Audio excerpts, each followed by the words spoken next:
Rodrigo, gracias. Juliano. Gracias por este ratito. Un placer. Hoy voló el dólar de vuelta, 26.50. Sí. La bolsa subió un poquito, acompañaron los bonos a partir de la dolarización de carteras y acompañando un poco el dólar. No intervino el Banco Central. ¿Lo imaginás en 28, en 30? Mira, es muy difícil, está muy difícil proyectar el dólar en el corto plazo. Esta operación, digamos, porque el salto del dólar fue una operación muy puntual, muy sospechosa sobre el cierre del mercado, un mercado con un volumen bajo que parecía controlado. Con lo cual, digamos, vamos a necesitar más información, tenemos que ver cómo sigue mañana. ¿Se sabe quién hizo esa operación? No se sabe, pero digamos, acá hay dos hipótesis para trabajar hacia adelante. Que el gobierno quiere, antes de que entre la plata del fondo, que será en 2 semanas, que el gobierno quiere mover un poco más el tipo de cambio porque después con toda esa oferta de dólares va a ser muy difícil subirlo y ubicarlo en un nivel algo más confortable. Lo cierto es que en la dinámica en el corto plazo es muy difícil digamos, proyectarla. El mercado parecía controlado, obviamente hay un riesgo de seguir, digamos, subiendo el tipo de cambio porque acá la dinámica inflacionaria en los próximos meses va a ser complicada. Bueno, de hecho el jueves se conoce el dato de mayo. ¿Estimás que ese dato va a dar 2,5, 3? Puede ser. No, yo creo que más cerca. El dato más pesado no va a venir en mayo, sino creo que este mes. O sea, este mes en donde se ajustó prepagas, transporte de vuelta. Y donde las empresas empezaron a hacer los ajustes, sobre todo las de alimentos y las de consumo masivo, empezaron a hacer los ajustes más marcados. Por ahí podemos ver en la inflación mayorista ya en mayo algunas dinámicas, pero sin duda el aumento del tipo de cambio se va a ir traduciendo en aceleración inflacionaria. Yo te diría sobre junio, más sobre junio y julio que en el grueso en mayo. Ir al fondo fue la última... A ver, era el último indicio para ir a buscar afuera lo que no tenemos acá adentro y para ir a buscar lo que otros no nos prestan, ¿o fue una decisión apresurada y desacertada? Bueno, yo no me animo a decir que fue desacertada. Yo creo que el gobierno seguía o necesita el gradualismo como parte de su estrategia, como parte de la estrategia no solo política, sino económica. El fondo es un prestamista de última instancia y nos genera una garantía de recursos hasta que termine el mandato del actual gobierno, con lo cual nos permite proyectar un escenario de cierre de la brecha fiscal. Esto es que el Estado Nacional gasta más de lo que recauda y eso tiene que ser financiado. Si no lo financio voluntariamente a través de los mercados, tengo que salir a buscar otro tipo de prestamista y esto es lo que es el Fondo Monetario. Ahora, obviamente detrás del acuerdo con el fondo existe un compromiso. Y ese compromiso que firmó el gobierno es de que va a acelerar el ritmo de ajuste, ¿no? Entonces, en lo que vamos a ver en los próximos meses es que efectivamente el gobierno pisa el freno en el gasto, deja que la recaudación haga el trabajo y diluye digamos, el déficit, va diluyendo el déficit. Ahora, esto puede traducirse en pérdida de puestos de trabajo, freno en la construcción por merma de obra pública, que no sea reemplazable en su conjunto por la famosa PPP, la participación público-privado, que hay que ver si además siguen adelante, porque hay todo un planteo, qué sé yo.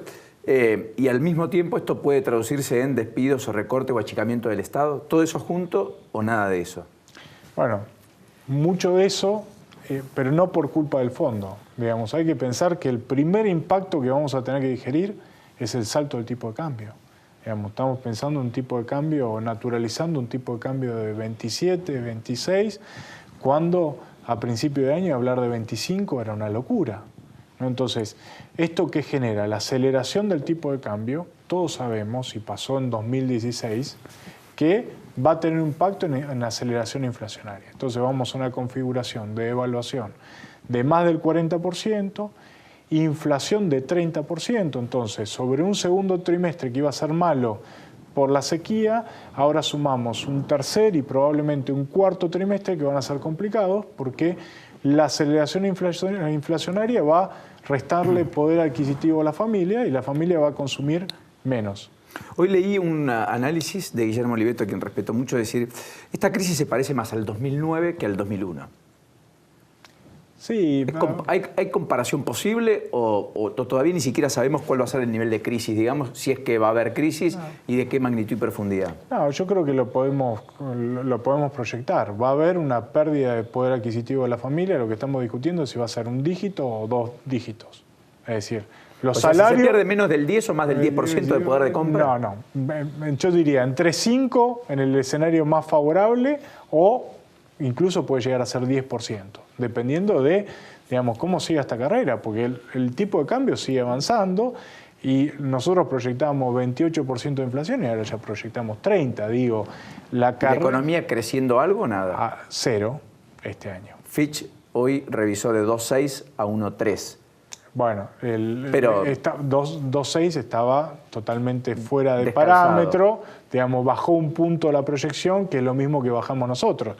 Por esto que te estoy planteando, o sea, cuando uno piensa qué va a traccionar la demanda, las exportaciones en el corto plazo no reaccionan a la suba del tipo de cambio. La inversión, la que estaba jugada, se mantiene, pero hay mucha que se frena con esta incertidumbre. Desencillar hasta acá, claro. Exactamente. Compra-venta de propiedades, autos 0 kilómetros, quizás campos, qué sé yo. Entonces, bajamos un escalón. Adquisición de empresas también. Adquisición de empresas, las inversiones que estaban realizando las empresas, desencillar, frenar, ver dónde termina esto. Con lo cual, gasto frenándose, el gobierno ajustando, obra pública, subsidio, Macri planteando el ajuste como una nueva realidad de la administración pública, podemos discutir, pero desde el punto de vista de la demanda, eso sin duda desinfla la economía y el consumo. Y si yo a la familia le quito salario real y le quito crédito, ¿sí? En este contexto de tasas súper altas, digo, ¿qué sostiene la actividad? Entonces el gobierno dice, bueno, concentremos el ajuste en este segundo semestre para que la economía el año que viene reaccione. Lo que pasa es que, digamos, si matás a alguien, después hay que resucitarlo. Si matás a la economía, si ahogás a la economía... Es que todo se parece más a un círculo vicioso que virtuoso, digamos. ¿Ese es el riesgo? Ese es el riesgo, digamos, hay que pensar cuál es, digamos, el vector, cuál es la bujía que va a pensar el gobierno para el año que viene. Digamos. Eso no está claro. ¿Duhovne está enfocado? ¿Estuviste con él en la reunión de economistas, etcétera? Estuve en algunas, sí.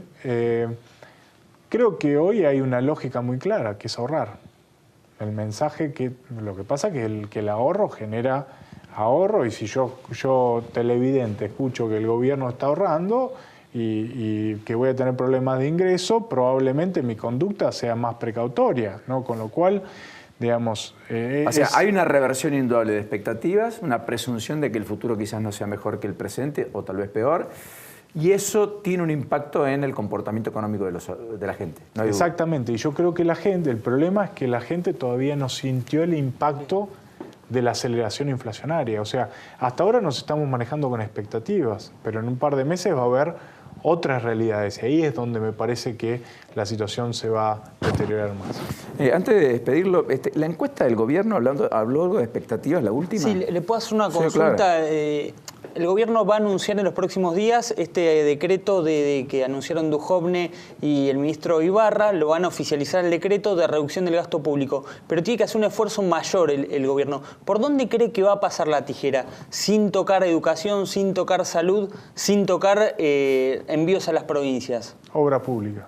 Solo obra pública, ¿con eso alcanza? No sé si alcanza, pero es donde va a concentrar el grueso del ajuste. Bueno, respecto a la encuesta, Paulino, la que tiene el gobierno, que hizo Isonomía, que es la consultora de Pablo Nopov, que viene seguido aquí al programa, marca que la imagen de Macri terminó de bajar, digamos, se estancó. O sea, se estancó la caída. En un nivel, perdón, acá está muy bien, Nacho. Está estancado en un 44%. No. De imagen positiva y 52 de negativa. No. Está 49 la positiva. Viste que ahí llegó ahí tocó el 48 piso. La negativa. Exacto, ahora 44 negativa, 52 de positiva. Esto es todo país. Esto es todo el país. Encuesta telefónica y presencial. Fíjate que el 44% de percepción de gestión negativa está bajando. Y la positiva se recupera un poquito. Sí, la Todavía pregunta, está muy lejos. Igual es el menor nivel desde que Macri es presidente, ¿no? Está claro. Exactamente. la pregunta es qué va a pasar con esto cuando los datos de inflación no sean del 2, sean más cerca del 3 y cuando, digamos, insisto, exactamente, todavía no estamos viendo el impacto del ajuste. Lo peor no pasó. Exactamente, lo peor no pasó todavía. Gracias, Rodrigo. Gracias, Paulino. Cumplo. 21:30. Perfecto. Gracias, de verdad. Suizo. Ya llegó el querido Alejandro Katz. Bueno, suizo, qué sé yo, en Suiza no morimos de hambre, ¿no es cierto?